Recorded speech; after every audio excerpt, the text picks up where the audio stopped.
প্রত্যর্পণ চুক্তির বিষয়ে অভিজ্ঞ এই ল ফার্মটি সুস্পষ্টভাবে বলছে যে এই যে বাংলাদেশ সরকার এই রায়ের ভিত্তিতে যদি প্রত্যর্পণ চুক্তির ভিত্তিতে শেখ হাসিনার প্রত্যর্পণ চায়, শেখ হাসিনার এক্সট্রাডিশন চায়, সেটা অবৈধ হবে এবং বাংলাদেশ সরকার ন্যায্য বিচার ছাড়া হত্যার উদ্দেশ্যে শেখ হাসিনাকে ফেরত চাইছে বলে গণ্য করা যাবে। 2025 সালে অন্তর্বর্তীকালীন ইউনূস সরকার শেখ হাসিনার বিরুদ্ধে আন্তর্জাতিক অপরাধ ট্রাইব্যুনালে বিচার শুরু করার পর থেকে কখনো আওয়ামী লীগ বা শেখ হাসিনার তরফে শেখ হাসিনার পক্ষে কোনো আইনজীবী নিয়োগের চেষ্টা করা হয়নি। শেখ হাসিনার তরফে বরাবরই বলা হয়েছে যে এই বিচার প্রক্রিয়াকে তারা একটা শ্যাম ট্রায়াল, ভুয়া অবৈধ বিচার বলে মনে করেন এবং এই বিচার প্রক্রিয়াকে কোনোভাবেই স্বীকৃত বিচার প্রক্রিয়া বলে মনে করে না আওয়ামী লীগ বা শেখ হাসিনা। এ অবস্থায় শেখ হাসিনার মৃত্যুদণ্ডের রায় ঘোষিত হয়ে যায় আন্তর্জাতিক অপরাধ ট্রাইব্যুনালের বিচারে 2025 সালের নভেম্বর মাসেই। অথচ এর পরেও শেখ হাসিনা কিংবা আওয়ামী লীগের তরফে আওয়ামী লীগের বা শেখ হাসিনার পক্ষে কোনো আইনজীবী নিয়োগের প্রচেষ্টা নেওয়া হয় না, বরং আন্তর্জাতিক মানবাধিকার সংগঠনগুলো বারবার এ বিষয়ে উদ্বেগ প্রকাশ করেন যে একজন আসামি অনুপস্থিত থাকা অবস্থায়, ইন অ্যাবসেন্সিয়া, তার বিরুদ্ধে এমন একটি বিচার এত দ্রুত গতিতে সম্পন্ন করে এবং তাকে কোনো রকম আইনজীবী নিয়োগের সুযোগ না দিয়ে যে বিচার অনুষ্ঠিত হয়েছে এবং যে বিচারের মাধ্যমে শেখ হাসিনা, সাবেক প্রধানমন্ত্রী বাংলাদেশের, তাকে মৃত্যুদণ্ড দিয়ে দেওয়া হয়েছে, এই আইনি প্রক্রিয়াকে প্রশ্নবিদ্ধ করবার যথেষ্ট সুযোগ আছে। আন্তর্জাতিক বিভিন্ন মানবাধিকার সংগঠন এসব প্রতিক্রিয়া দেখালেও আওয়ামী লীগ এবং শেখ হাসিনার বরাবরের প্রতিক্রিয়া ছিল এই ভুয়া বিচার, এই অবৈধ বিচার তারা মানেন না। শুধু সেটাই নয়, এই আইনি প্রক্রিয়ায় সংযুক্ত হওয়ারও কোনো সুযোগ যেমন তারা পান নাই, তেমনি সুযোগ পেলেও অবৈধ ইউনূস সরকারের আমলে এ বিষয়ে কোনো সংযোগ বা যোগাযোগ কোনো ফল আনবে বলে তারা বিশ্বাস করেন না। একটা শ্যাম ট্রায়াল, ভুয়া আদালত হিসেবেই একে অভিহিত করে এসেছেন তারা। এতদিন বাদে শেখ হাসিনার তরফে একটা শীর্ষস্থানীয় ব্রিটিশ ল ফার্ম আন্তর্জাতিক অপরাধ ট্রাইব্যুনালকে উদ্দেশ্য করে একটা চিঠি লিখেছে, যেই চিঠিতে তারা এই যে রায় ঘোষিত হয়েছে শেখ হাসিনার বিরুদ্ধে এবং যেভাবে বিচার প্রক্রিয়া চলেছে তার কোথায় কোথায় তাদের আপত্তি সে কথা তুলে ধরেছেন। এবং নামকরা এই British law firm Kingsley Napley LLP তারা আন্তর্জাতিক অপরাধ ট্রাইব্যুনালকে যে চিঠি লিখেছে সেটার শুরুতেই তারা সুস্পষ্টভাবে জানিয়েছে যে এই চিঠি লেখার অর্থ এই নয় যে কোনোভাবে শেখ হাসিনা এই বিচার বা রায়ের কোনো অংশকে কোনোভাবে বৈধতা বা স্বীকৃতি দিতে প্রস্তুত। এবং আন্তর্জাতিক এই ল ফার্মটি এর পাশাপাশি এটা জানিয়েছে যে একদিকে যেমন এই বিচারকে, এই বিচার প্রক্রিয়া এবং আদালতকে কোনোভাবে স্বীকৃতি দিতে তাদের মক্কেল প্রস্তুত নয়, কিন্তু তাদের মক্কেল শেখ হাসিনা আন্তর্জাতিক যে কোনো ফোরামে এই আইন, এই বিচার, এই আদালতের প্রতিকার চাইতে যেতে পারেন। এবং কিংসলি অ্যান্ড ন্যাপলি এলএলপি এই ল ফার্মটিকে যে শেখ হাসিনা, আওয়ামী লীগ বেছে নিয়েছে শেখ হাসিনার তরফে আন্তর্জাতিক অপরাধ ট্রাইব্যুনালে চিঠি লেখার জন্য, সেটাও খুব কৌতূহলোদ্দীপক। কারণ কিংসলি ন্যাপলি এলএলপি এই ল ফার্মটি যদিও বা কর্পোরেট ল থেকে শুরু করে নানা রকম আইনেরই প্র্যাকটিস করে, কিন্তু তাদের বিশেষ অভিজ্ঞতা রয়েছে ক্রিমিনাল প্রসিডিংস, ফৌজদারি আইনের বিষয়ের শুনানিতে। শুধু তাই নয়, তাদের একটা বিশেষ খ্যাতি গড়ে উঠেছিল যখন 1937 সালে তারা প্রতিষ্ঠিত হয়েছিল। তার পরপরই যে একদিকে ফৌজদারি মামলা পরিচালনার জন্য এবং অন্যদিকে এক্সট্রাডিশন বা প্রত্যর্পণ বিষয়ক বিভিন্ন মামলা পরিচালনার জন্য আন্তর্জাতিক আইনে প্রসিদ্ধ এই কিংসলি ন্যাপলি কে বেছে নেওয়া তাই অত্যন্ত গুরুত্বপূর্ণ শেখ হাসিনার মামলার জন্য। কারণ শেখ হাসিনার মামলার ক্ষেত্রে বাংলাদেশ সরকার এই বিচারের উপর ভিত্তি করে, আন্তর্জাতিক অপরাধ ট্রাইব্যুনালের এই বিচারের উপর ভিত্তি করে ভারত সরকারকে তাকে প্রত্যর্পণের জন্য আহ্বান জানিয়ে রেখেছে। মনে রাখতে হবে যে এই চিঠিটা শেখ হাসিনার তরফে এমন একটা সময়ে লেখানো হলো যখন তারেক রহমান সরকার ক্ষমতায় আসার এক সপ্তাহের মধ্যেই আন্তর্জাতিক অপরাধ ট্রাইব্যুনালের যে প্রধান ব্যক্তি, প্রধান কৌঁসুলি, প্রসিকিউটর, চিফ প্রসিকিউটর তাজুল ইসলামকে তারা সরিয়ে দিয়েছে। সেখানে তারা বিএনপি সমর্থিত একজন আইনজীবীকে এনেছেন এবং তাজুল ইসলামকে সরিয়ে দেওয়ার পরপরই তাজুল ইসলামের প্রসিকিউশন টিমের তরফেই এমন অভিযোগ এসে গেছে প্রকাশ্যে যে তাজুল ইসলাম শেখ হাসিনার মামলায় রাজসাক্ষী হিসেবে তখনকার পুলিশ প্রধান চৌধুরী আব্দুল্লাহ মামুনকে যে সুযোগ দিয়েছেন এবং তার দণ্ড যে কমিয়ে দিয়েছেন, সেক্ষেত্রে যেমন বড় ধরনের আর্থিক লেনদেন হয়েছে বলে তার প্রসিকিউশন টিম, তার কৌশলীদের মধ্যেই সন্দেহ আছে এবং অনেকের কাছে প্রমাণ আছে বলে অনেকে প্রকাশ্যেই বলা বলি করছেন, লিখছেন। অন্যদিকে এমন কল রেকর্ড এই ট্রাইব্যুনালের বিরুদ্ধে বেরিয়েছে যে এই ট্রাইব্যুনালে কার মামলাটি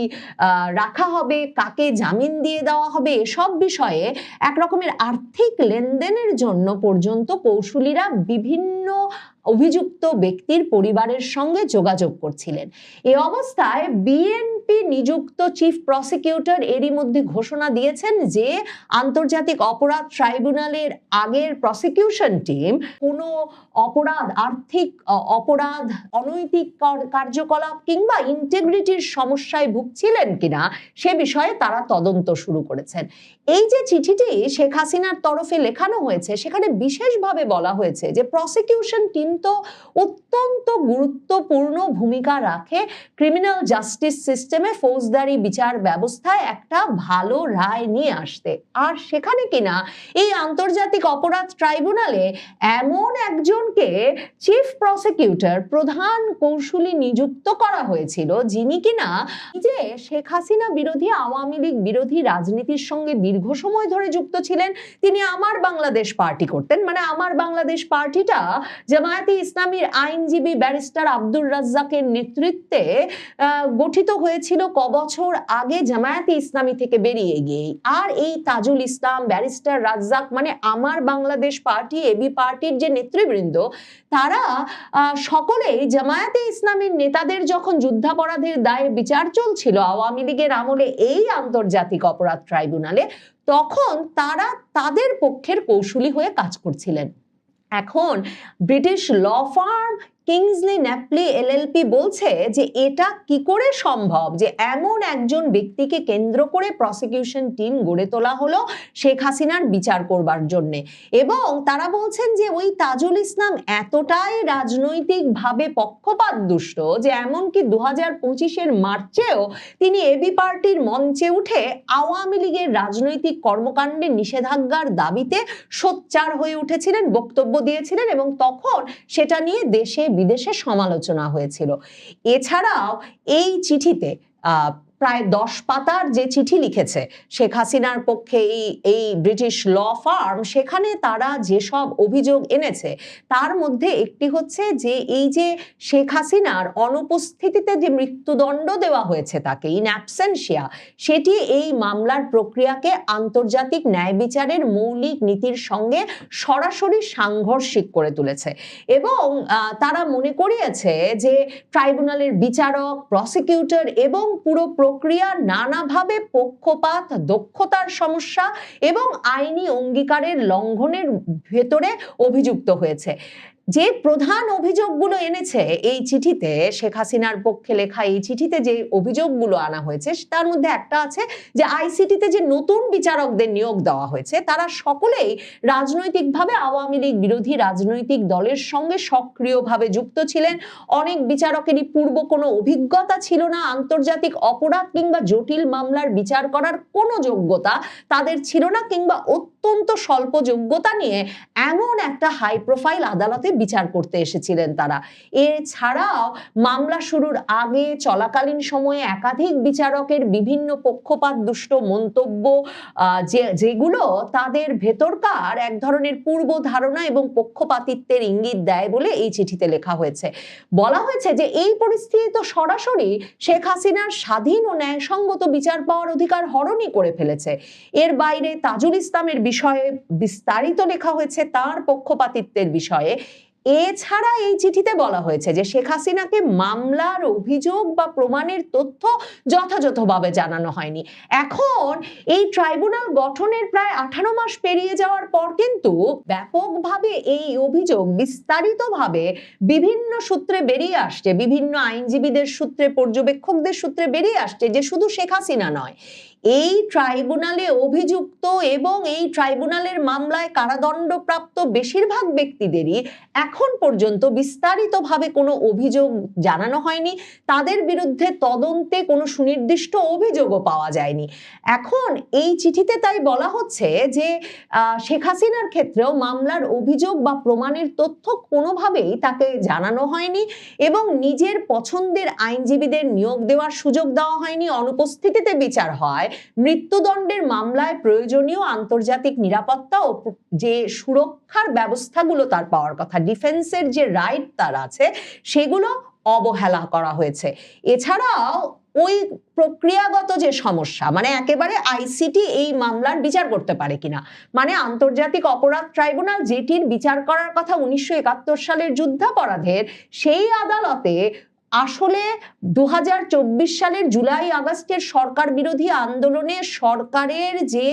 আইন শৃঙ্খলা রক্ষাকারী বাহিনীর অতিরিক্ত বল প্রয়োগ কিংবা ওই সব ঘটনার বিচার হতে পারে কিনা, সে প্রশ্নটাও কিন্তু এই চিঠিতে তোলা হয়েছে। বলা হয়েছে যে 2024-এর রাজনৈতিক আন্দোলনের কারণে ট্রাইব্যুনালের ক্ষমতা সম্প্রসারণ করে নিয়ে যে এই বিচার করা হলো, সেটাও কোনোভাবেই আন্তর্জাতিক আইন বা বাংলাদেশের সংবিধানের সঙ্গে সামঞ্জস্যপূর্ণ নয়। এখন কিংসলি এবং ন্যাপলি শেখ হাসিনার পক্ষে এই চিঠি লিখে আসলে আন্তর্জাতিক অপরাধ ট্রাইব্যুনালকে কি করতে বলছে? তারা সরাসরি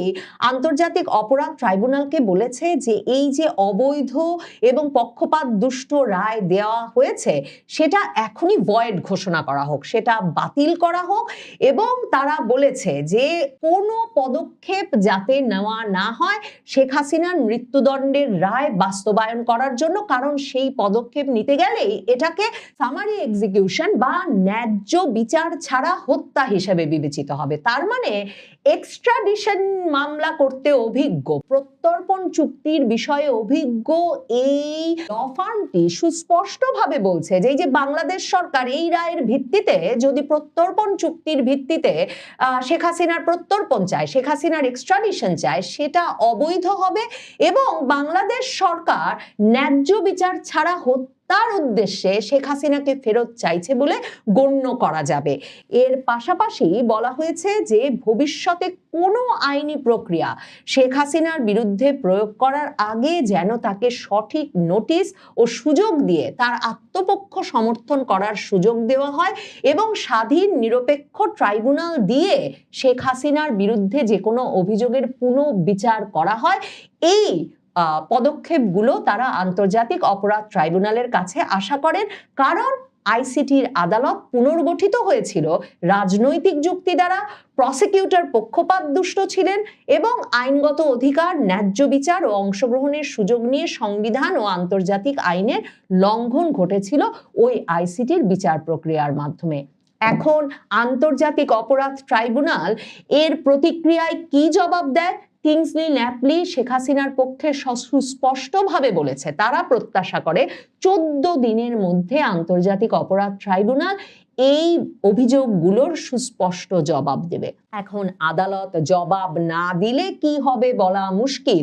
যেহেতু কিংসলি ন্যাপলি বলেছে আন্তর্জাতিক বিভিন্ন সংস্থা, human rights watch, amnesty international, freedom house সহ বিভিন্ন সংস্থা এরই মধ্যে এই মামলার প্রক্রিয়াকে অনৈতিক